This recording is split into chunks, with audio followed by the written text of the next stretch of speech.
di sepanjang hidupku. Ku naikkan syukurku. Hidupku besar setiamu. Nanti Ibu Pendeta Febe akan buka dalam doa. Besar, sungguh besar kasih setiamu ya Tuhan dalam sepanjang kehidupan kami. Sepanjang hidup kami sampai pada titik ini, kami tidak pernah melihat Engkau meninggalkan kami. Dalam berkat nama Tuhan Yesus Kristus, Tuhan yang menjadi juru selamat. Haleluya. Amin. Segala puji syukur hanya bagimu. Haleluya. Anak Allah Yesus namanya, anak Allah. Yesus namanya, hidup jadi berarti sebab dia hidup. Sebab dia hidup. Ada hari esok. Ada hari esok. Haleluya. Hidup jadi berarti sebab dia hidup. Haleluya, haleluya, haleluya. Segala puji syukur kami panjatkan kepadamu ya Tuhan Yesus Kristus Allah Bapa kami. Terima kebenaran firman Tuhan. Haleluya, sama-sama katakan amin. Puji Tuhan, silakan duduk. Shalom. Shalom. Puji Tuhan. Tabiah waya. Tabiah waya tuh Kang ya. Sebelum lanjut mau tanya, kalau masih pakai bahasa hari-hari begini masih mengerti tuh Kang? Masih mengerti atau so balogat semua ini? Masih. Soalnya pernah saya pelayanan di satu, masih perkumpulan kawangkoan juga, cuman ternyata so ada perkancingan-kancingan. Jadi pakai bahasa begini ada yang enggak senak nyambung. Jadi mesti konfirmasi dulu. Jadi masih boleh toh bahasa hari-hari. Bukan kita bahasa Makatana. Kalau Makatana ki so lupa orang. Jadi shalom ya. Puji Tuhan. Bersuka cita siang hari ini. Haleluya. Belum lapar toh. Makan makanan rohani dulu. Jadi terakhir baru makanan jasmani, saling melengkapi. Amin. Puji Tuhan ya. Terima kasih kepada pengurus Persatuan Toukiawa Sejabodetabek yang mempercayakan saya untuk ambil bagian dalam pelayanan di tempat ini. Sebelum masuk dalam firman Tuhan, izinkan saya memperkenalkan diri dulu secara singkat. Nama saya Christian Lumangkun. Lumangkun asal Kawangkuan, cuman mama Asa Kiawa. Tak cuma tahu Kiawa 1. Karena sekarang ada perkembangan jadi Tantamin Asa. Itu Tantamin Asa. Ini apa juga ya, beberapa hari lalu kami juga kehilangan anggota keluarga kami di Kapoya, Mar Asa. Tuhan sudah panggil ya, dia sudah dibebaskan dari segala penderitaan. Saya percaya semua karena kebaikan Tuhan. Jadi saya, Papa mau bilang Kawangkuan nyanda ke Lansot. Kalau Papa tariaran Lansot. Cuma kayak lahir di Bandung Cimahi. Kalau Mama ya memang asli Kiawa noh. Kalau kita perkancingan. Jadi waktu baca tuh di pengumuman Christian Lumangkun STH, ada yang mesti diluruskan dulu ini. Karena orang kalau di GPD sekolah Alkitab baru tingkat 1 belum ada STH di situ. Karena STH itu sarjana teologi harus ikut S1 lah minimal jadi. Tapi kalau pikir-pikir STH berlaku di sini. Jadi singkatan jadi saya Touhiawa. Kalau murni Kiawa ya Kiawa, karena ada kancingan jadi Hiawa. Jadi begitu DP cerita. Jadi STH masih berlaku di sini. Saya Touhiawa. Mama Tante Min Asa mau panggil kemarin, Tuhan so panggil lebih dulu tahun lalu. Jadi ya segala kemuliaan hanya bagi Tuhan. Tapi tidak melengkapi sukacita. Saya bersyukur saya ada di tempat ini bertemu dengan ya masih banyak-banyak saudara, no, masih banyak teman-teman yang lupa-lupa ingat, tapi ya bukan karena sombong, karena ya selama karun aku dapat tuh. Jadi ada rupa tadi Ivan yang bawa kakak kelas, masih ingat tuh SMP cerita. Jadi lain-lain masih juga lain kali so nama soal lupa. Jadi ya terima kasih sekali lagi pengurus yang udah mengizinkan saya untuk ambil bagian dalam pelayanan tempat ini. Nah, kalau saya lihat tema kita hari ini adalah Yesus hidup ada hari esok. Seperti yang sudah dinyanyikan tadi.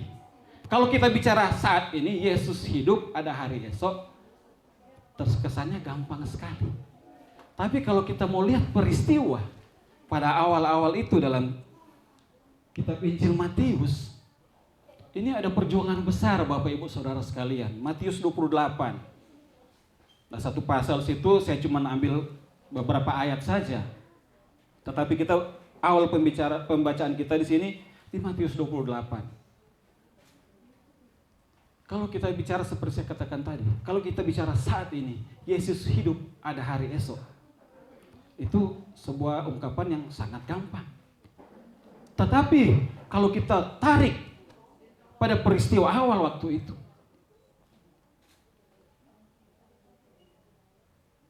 iman pengikut-pengikut Tuhan pada waktu itu sungguh mengalami goncangan yang besar. Bahkan murid-murid Tuhan, Petrus dan teman-teman, ketika Yesus mati, mereka kembali kepada pekerjaan mereka yang sebelumnya, menjadi nelayan. Karena apa? Guru panutan mereka yang bergaul dengan mereka sehari-hari ditangkap, disalibkan. Mereka beranggapan, wah ini sudah habis cerita. The end of the world. Yesus sudah mati. Padahal sewaktu mereka sama-sama dalam pelayanan, Tuhan sudah bilang bahwa dia akan bangkit.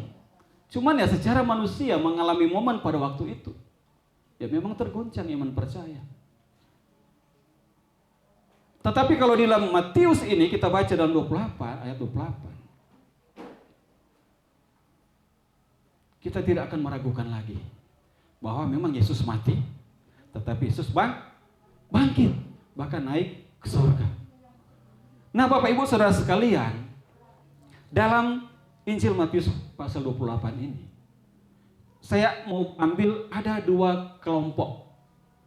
Kelompok yang pertama adalah kelompok yang mengetahui fakta bahwa Yesus bangkit dan mereka menerima itu sebagai kabar yang membawa sukacita.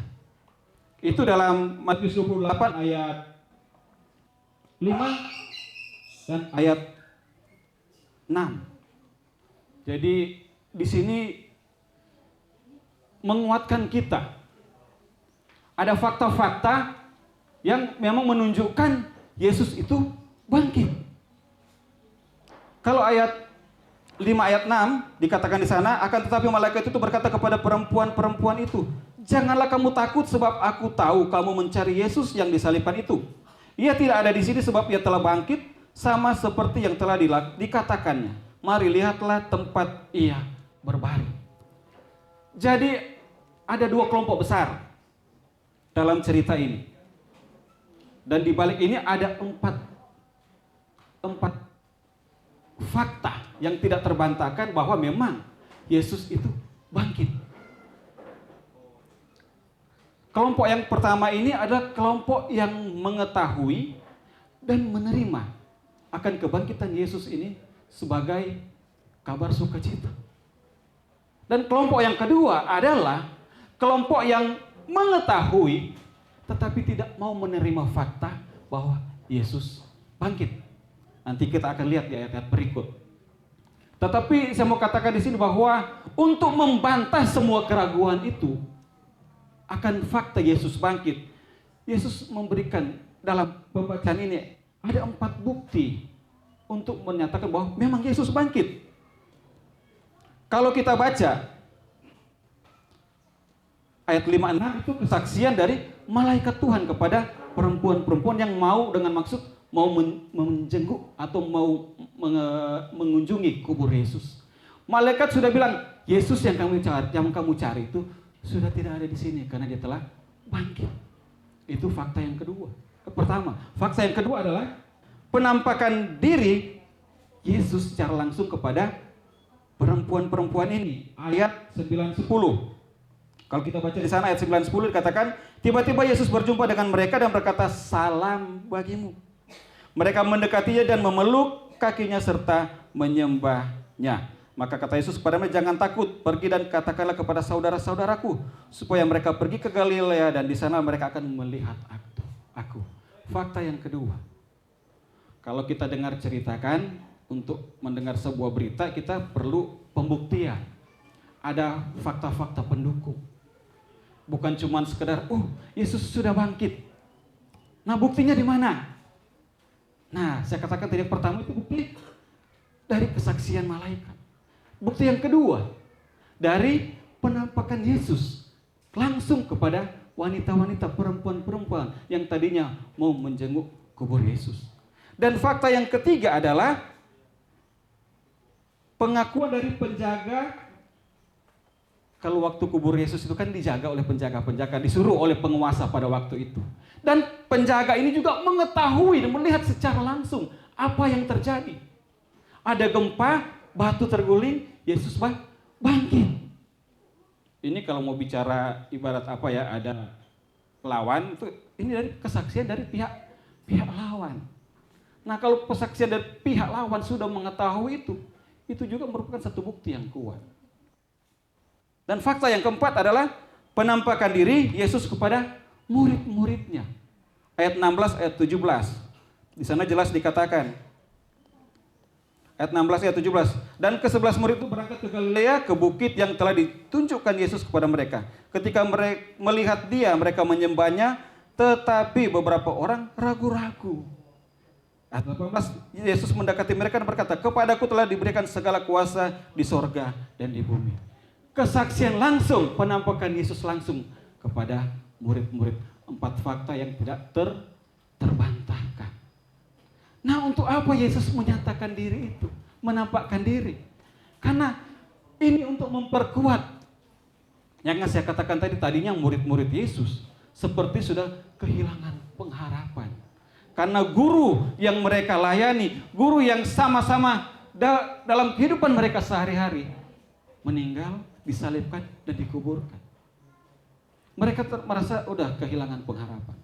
Tetapi Yesus tahu peristiwa itu, Yesus tahu kondisi murid-muridnya pada waktu itu, Yesus tahu pengikut-pengikutnya pada waktu itu, bahwa mereka lagi galau.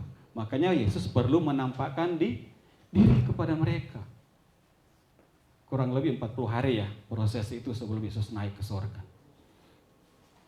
Inilah yang membawa kita kepada satu kabar yang sukacita, bahwa fakta itu Yesus bangkit.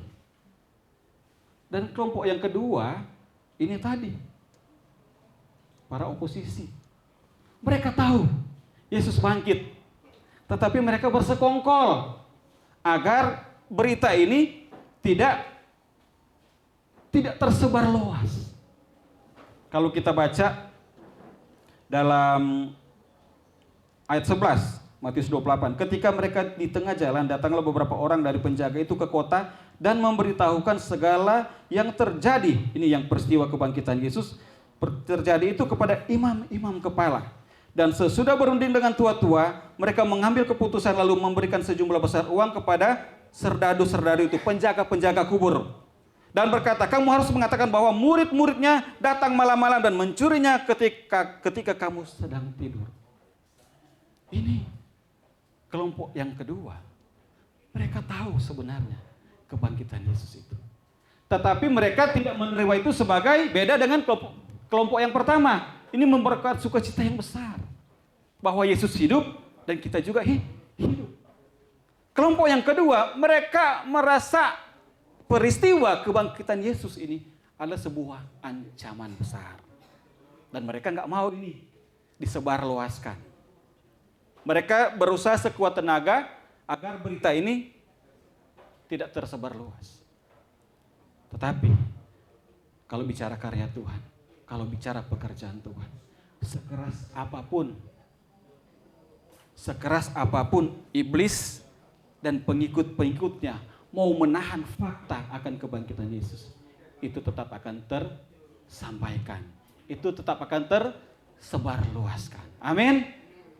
Karena Tuhan yang berkarya dengan luar biasa.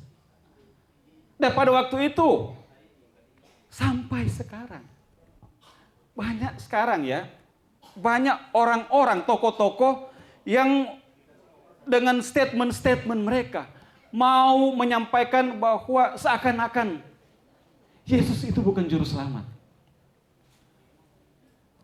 Tanda-tanda akhir zaman, nabi-nabi palsu mulai muncul.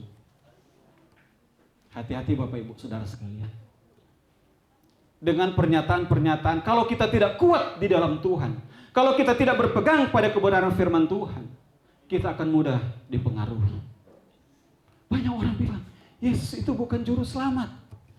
Yesus itu bukan Tuhan. Yesus itu cuma manusia, anak pengrajin kayu. Ingat, iblis juga bekerja memakai ayat. Waktu iblis mencobai Tuhan di atas bukit setelah Tuhan berpuasa, dia pakai ayat. Tetapi dia memutarbalikkan kebenaran firman Tuhan itu. Tuhan Yesus lawan juga dengan pakai ayat sebagai pegangan. Jadi Bapak Ibu, ada yang mengatakan bahwa sebelum Yesus mati di kayu salib, sudah ada 16 juru selamat sebelumnya yang sudah mati di kayu salib. Cerita dari mana itu Bapak Ibu? 16 juru selamat sudah ada sebelumnya. Saya katakan kalau kita tidak kuat berpegang pada kebenaran firman Tuhan, kita akan mudah dipengaruhi. Banyak ajaran-ajaran sekarang tidak perlu menyembah Yesus, asal kita melakukan kebaikan, kita pasti masuk surga. Padahal sudah jelas-jelas di dalam Yohanes, akulah jalan, kebenaran dan kehidupan. Tidak ada seorang pun yang sampai kepada Bapa tanpa melalui aku atau tanpa melalui Yesus. Ajaran-ajaran yang lain, apakah dengan gamblang, dengan jelas menyampaikan hal yang sama? Enggak. Hanya di kita. Hanya melalui Yesus kita boleh masuk dalam kerajaan surga. Datang ke tempat ini banyak, kalau pakai Google Maps kayak saya sama Project ada keluar Citerep, tapi tadi lihat ada bisa di keluar Cimanggis kalau nggak salah. Ada beberapa jalan untuk sampai ke tempat ini. Tapi kalau sampai kepada Bapa di sorga hanya melalui satu jalan, itu Yesus. Dan lewat kebangkitan Yesus, kalau kita baca dalam Yohanes 20 ayat 31. Yohanes 20 ayat 31. Saya bacakan untuk Bapak Ibu Saudara sekalian. Yohanes 20 ayat bagian terakhir itu, ayat 31, ayat 30 lah. Memang masih banyak tanda lain yang dibuat Yesus di depan mata murid-muridnya. Ini bicara penampakan Yesus pada waktu itu, yang tidak tercatat dalam kitab ini. Tetapi semua yang tercantum di sini telah dicatat, supaya kamu percaya. Kamu percaya. Dan kita, semua yang ada di tempat ini, percaya. Percaya apa? Dikatakan bahwa Yesuslah Mesias, Anak Allah, dan supaya kamu oleh imanmu hidup dalam namanya. Amin. Ketika kita percaya bahwa Yesus bangkit dan naik ke sorga, itulah Yesus hidup, ada hari esok. Hari esok apa yang penuh dengan pengharapan. Kalau cuma bilang ada hari esok ada apa di sana? Kalau orang yang tidak berpengharapan, kalau orang yang tidak beriman, dia cuma bilang, ya udah hari esok. Kita lihat lagi esok apa yang akan terjadi. Tetapi kita sebagai anak-anak Tuhan, ketika kita berkata hari esok ada dengan pengharapan. Ada berkat-berkat baru yang Tuhan sediakan bagi kita untuk hari-hari esok itu. Bahkan masa depan kita dijamin oleh Tuhan. Yesus kalau kita baca satu ayat terakhir Bapak Ibu Saudara sekalian. Nah, kalau saya bilang terakhir pasti semua senang semua ini. Kita baca dalam 1 Petrus 1 ayat 3. 1 Petrus 1 ayat 3. Ada yang sudah apa lebih dulu? Boleh baca Akang. 1 Petrus 1 ayat 3. Di sana berkata, puji Tuhan. Yesus Kristus yang karena rahmat-Nya yang besar telah melahirkan kita kembali oleh kebangkitan Yesus Kristus dari antara orang mati kepada suatu hidup yang penuh pengharapan. Nah, puji Tuhan, terima kasih. Hanya lewat kebangkitan Yesus Kristus kita dilahirkan kembali. Dalam pengertian apa? Kita ini yang tadinya orang-orang yang berdosa, layak dan patut dihukum. Akibat dosa ialah maut. Tetapi lewat kebangkitan Yesus, dari peristiwa kematian Yesus, Yesus ambil alih semua itu. Yesus tanggung di kayu salib. Dia barunas, dan lewat kebangkitan Dia, kita kembali dihidupkan, kita kembali dilahirkan. Dilahirkan kalau dengan apa? Bukan dilepas begitu saja, tetapi ada janji-janji Tuhan di sana. Ada pengharapan-pengharapan yang Tuhan berikan kepada kita, anak-anak Tuhan. Yesus kalau memberikan pengharapan, itu pasti. Bukan istilah sekarang PHP. Pemberi harapan palsu. Betul enggak? Sekarang kan, pergi, yuk nanti kita jemput. Udah tunggu-tunggu, enggak datang. Kok enggak kasih kabar? Nah itu pemberi harapan palsu. Pemberi janji-janji palsu. Aduh, ini yang bahaya. Kalau masih ada tuh single di sini. Ibu Gembala juga sancak single. Jadi, kalau masih batona, ini yang seru. Betul enggak? Masa-masa muda paling masa bahagia, ya pokoknya seru. Cowok dan cewek, apalagi kalau cowok soba lemus, ya apa teh kalau istilahnya? Saya soba gombal. Semua demi dia sobawa. Demi bintang di langit. Aduh kalau pakai bahasa Manado, demi bintang di langit kita cinta pangana. Demi bulan, dia cuma bilang bulan karena kalau matahari panas. Jadi bulan supaya adem. Demi bulan di langit kita sayang pangana. Jadi pertama demi bintang di langit kita cinta pangana. Ini kalau cowok ke cewek ya. Mar sekarang kan bebas menyatakan pendapat. Kalau dulu mesti cowok lebih dulu. Jadi demi bintang di langit kita cinta pangana. Demi bulan di langit kita sayang pangana. Cewek kalau saya bilang begitu senang enggak? Senang enggak kalau ibu-ibu dulu atau cewek-cewek sekarang? Nah, hati-hati. Yang cewek masih single, hati-hati. Apalagi kalau dia bilang demi Tuhan. Aduh, ini jurus ketiga. Kalau dia bilang demi Tuhan, tunggu Jo. Anyor kuat. Jadi berapa? Demi Tuhan. Cewek tunggu-tunggu, dia bilang apa ya? Minta kawin atau apa ya? Demi Tuhan. Cowok bilang, kita cuma baku sedu. Aduh, cilaka ini Bapak Ibu. Tadinya di langit, tadinya di bulan, dipelasnya apa? Demi Tuhan, kita cuma baku sedu. Nah loh, ini yang pemberi harapan palsu. Kalau Tuhan bukan begitu cara kerjanya Bapak Ibu Saudara sekalian. Sekali dia memberikan pengharapan kepada kita, sekali dia memberikan janji kepada dia, itu pasti akan ditepati. Mari, lewat peristiwa kebangkitan Yesus, iman kita kembali dikuatkan. Pengiringan kita kepada Tuhan kembali diteguhkan.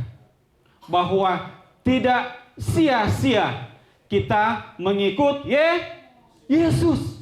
Sekali Yesus tetap Yesus. Berita-berita di luar sana boleh mempengaruhi kita lewat pernyataan-pernyataan mereka. Tetapi itu tidak akan menggoyahkan iman percaya kita. Amin. Di luar sana boleh menyampaikan, wah kalau sudah di packaging dengan luar biasa, kita bisa terpengaruh. Tetapi firman Tuhan pada siang hari ini, lewat kebangkitan Yesus, kita dilahirkan kembali. Lewat kebangkitan Yesus, kita ada pengharapan yang pasti. Lewat kebangkitan Yesus, kita ada hari esok yang penuh dengan jaminan dari Tuhan. Tuhan Yesus memberkati kita semua. Shalom. Saya jemput kita bangkit berdiri, kita akan berdoa. Terima kasih Tuhan Yesus, terpuji-pujilah namamu. Kami sudah berdoa mengucap syukur dalam nama Tuhan Yesus Kristus. Haleluya, sama-sama katakan amin. Puji Tuhan, silakan duduk. Saya kembalikan kepada pembawa acara. Tuhan Yesus memberkati kita semua.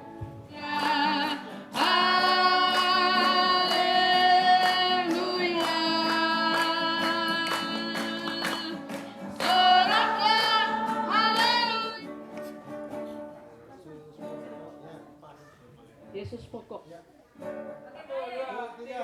Yesus pokok dan kita caranya, tinggallah di dalamnya.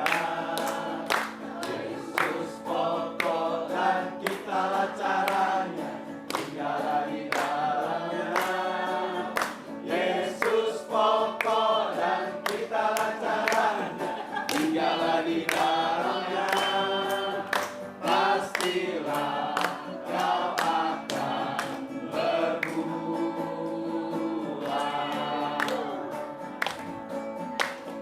Yesus pokok dan kita caranya, tinggallah di dalamnya. Yesus pokok dan kita caranya, tinggallah di dalamnya. Yesus pokok dan kita caranya, tinggallah di dalamnya. Pastilah kau akan berbuah.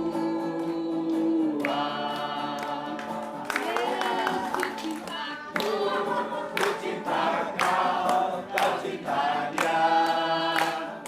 Yesus cintaku, ku cinta kau, kau cinta dia. Yesus pokok dan kita caranya, tinggallah di dalamnya. Yesus pokok dan kita caranya, tinggallah di dalamnya. Yesus pokok dan kita caranya, tinggallah di dalamnya. Pastilah kau akan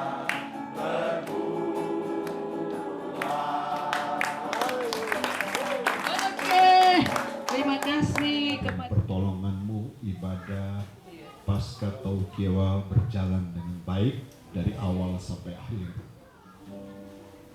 Tuhan memberkati engkau, Dia menyinari engkau dengan wajahnya dan memberi engkau kasih karunia. Berkat yang terbaik, yang khusus, yang melimpah, serta anugerah yang sempurna dari Allah Bapa, kasih cinta dari Yesus Kristus, persekutuan sukacita dalam Allah Roh Kudus tinggal menyertai kita semua saat ini sampai Maranatha Yesus datang kali yang kedua. Bapa, terima kasih. Terima kasih.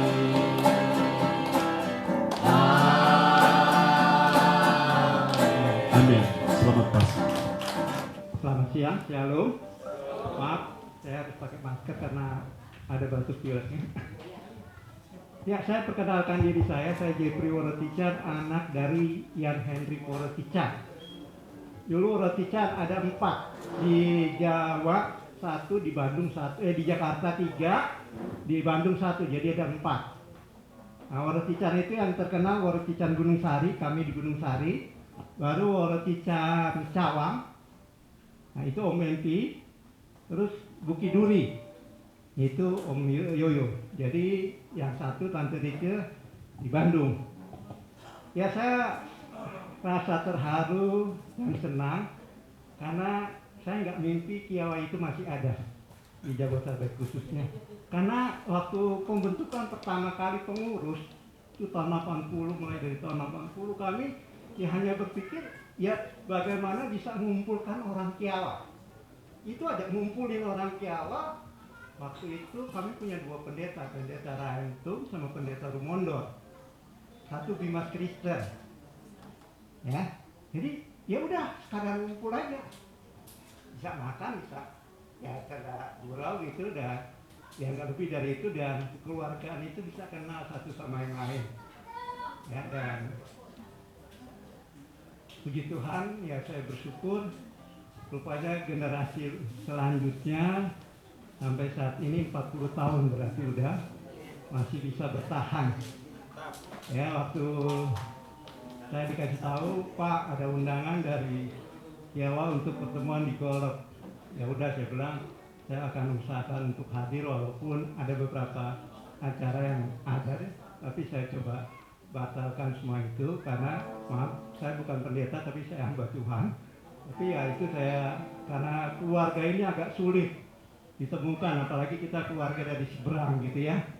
Jadi saya bersyukur sekali. Memang sebenarnya kalau ada yang lebih layak dari saya untuk bicara, ya mungkin saya persilakan, ya silahkan bicara. Tapi mungkin yang hampir-hampir sama saya tuh anaknya Tante Ice Pala yang ada tadi kalau nggak salah. Nah itu aja. Saya kaget aja waktu bilang jadi pengurus untuk sekretaris dan pemuda. Karena ada anak-anak yang 20 tahun, 30 tahun sepantas saya ini bagaimana dikumpulkan jadi satu supaya persaudaraan Kiawa ini jalan. Ya, karena biasanya ya habis generasi papa kami nggak tahu generasi siapa lagi yang untuk meneruskan Kiawa ini di Jabodetabek. Ya, karena paling jauh orang Bandung yang paling rajin ke Tante Rica, rajin banget itu untuk hadiri pertemuan. Tapi ya kesininya saya walaupun ya hanya kebanyakan hadir, maaf itu di acara kedukaan. Ya, kemarin terakhir itu anaknya Tante Ani itu Yanca, itu kami masih hadir. Terus pengucapan syukurnya kami masih hadir. Ya cuma seperti itu, kalau ada kedukaan kami bisa hadir gitu kan. Dan terakhir waktu yang Wortican yang di Pondok Indah, nah itu saya masih ketemu yang istilahnya sepuh-sepuhnya itu, cuman itu nggak ada yang sepuhnya. Istilahnya ini generasi baru, ya generasi baru yang hadir, dan ini suatu sukacita buat saya. Mungkin kalau orang tua kita mendengar yang masih biasa ada, ini ada Yapi ya. Jadi itu jadi luar biasa. Tapi saya merasa bersyukur siang hari ini atas kehendak Tuhan kita boleh sama-sama hari di tempat ini. Terima kasih, Tuhan memberkati. Terima kasih atas kesempatan. Salam sejahtera bagi kita semua. Shalom. Pertama-tama tentu kita patut menaikkan puji syukur kehadirat Tuhan bahwa kita boleh dipertemukan di tempat ini. Saya juga tidak pernah berencana untuk datang di tempat ini. Cuman karena di Manado itu bandaranya ditutup mulai dari hari Kamis sampai besok. Jadi saya sebenarnya berangkat ini pagi, tadi pagi jam 1.30. Cuma ditunda lagi sampai sebentar malam. Jadi kebetulan datang. Dan pertama-tama saya mau memperkenalkan dulu, mungkin yang lain-lain sudah tidak kenal. Saya Dharma Palar. Kebetulan saya masih dipersiapkan masyarakat di Minasa, khususnya di Dapil 4, anggota DPR Minasa. Dan untuk tahun pemilihan baru-baru saya untuk periode yang keempat. Dan setelah dalam sejarah Minasa, baru tahu Kiawa ini yang boleh 4 kali berturut-turut. Jadi ini kepercayaan Tuhan kepada saya dan dukungan penuh dari masyarakat Kiawa. Saya sudah berupaya untuk memberikan yang terbaik bagi masyarakat Kiawa, termasuk gereja-gereja yang ada. Seluruh gereja di Kiawa itu selama 3 periode yang sementara itu sudah mendapatkan apa yang mereka inginkan. Tetapi bukan hanya dalam gedung, tetapi kita berupaya bahwa Kiawa itu maju bukan cuma materinya, tapi imannya juga harus kuat. Kiawa itu sudah semakin besar, pergaulan sudah semakin besar, sudah melawan buana sampai ke luar negeri. Saya sudah dijadwalkan oleh rukun Kiawa di Hong Kong, mau ke sana, tetapi belum ada waktu. Jadi memang kalau di Jepang sudah, karena juga saya pernah di Jepang beberapa tahun kemarin, saya ke Jepang juga, ketemu juga dengan masyarakat dan memberikan motivasi kepada mereka bagaimana orang menciptakan dana di Jepang, tetapi membangun iman, bukan membangun cuma membangun rumah, tetapi membangun orang pe anak cucu. Dan sekarang Kiawa itu sudah semakin maju. Pemahaman orang Kiawa sekarang sudah semakin maju. Artinya bahwa saya mau saksikan bahwa Kiawa itu tidak kalah lagi dengan daerah-daerah lain. Karena orang bertumbuh dalam iman, bertumbuh dalam materi itu sejalan, itu yang diharapkan. Dan tentu merupakan kehormatan bagi saya boleh menyampaikan di tempat ini, memberikan kesaksian apa yang sudah diberikan oleh Tol Kiawa di Jabodetabek ini untuk Kiawa. Banyak yang telah diberikan. Artinya bahwa Kiawa itu harus persaudaranya, kerukunannya itu harus terus diadakan. Saya mau sampaikan bahwa perkenalkan saya anak dari dulu Dr. Rasmi Kopalar, kepala sekolah dulu, dan tapi mama juga guru. Istri saya Nur Cetendean sudah 17 tahun hukum tua sampai sekarang. Anak saya 2, yang satu dokter baru lulus tahun kemarin, dan yang satu baru lulus di fisik Islam. Jadi itu perkenalan, sebab sobatnya yang sudah kenal. Kalau Jack ya anak mas saudara, Jack Gambil anak mas saudara, tapi mama yang DP papa kakak aja. Kalau kemarin belum pendeta, coba mudah-mudahan ya Tuhan berkenan. Itu kemarin orang tuanya kebetulan karena masih ada hubungan keluarga dengan Tora di Kapahar, jadi masih saudara. Jadi waktu meninggal saya kesana. Jadi sekali lagi terima kasih, tetap semangat terus orang, persaudaraan yang paling penting, kerukunan yang paling penting. Dan secara pribadi saya menyampaikan terima kasih banyak karena masyarakat Kiawa termasuk di Jabodetabek ini mendukung saya untuk duduk kembali jadi 4 periode. Terima kasih Pak Elvis. Sedang Pak Elvis kita lihat siapa nak kasih ini beras ini. Rina ada kirim kemana? Kasih bilang. Karena memang pemilihan lalu memang banyak orang. Dan syukur orang Kiawa 5 orang yang bercalon. Tapi ya syukur masih ada yang boleh jadi. Pak Ketua Pak Kalwin Shalom. Ya, puji Tuhan, ibadah Paskah Kiawa tahun 2024 sudah selesai. Terima kasih pada Bapak Pendeta Christian Mangkun yang sudah menjadi saluran berkat pada siang hari ini. Dan atas nama pengurus, sebelum mau ucapan terima kasih, orang kata mau foto bersama dulu.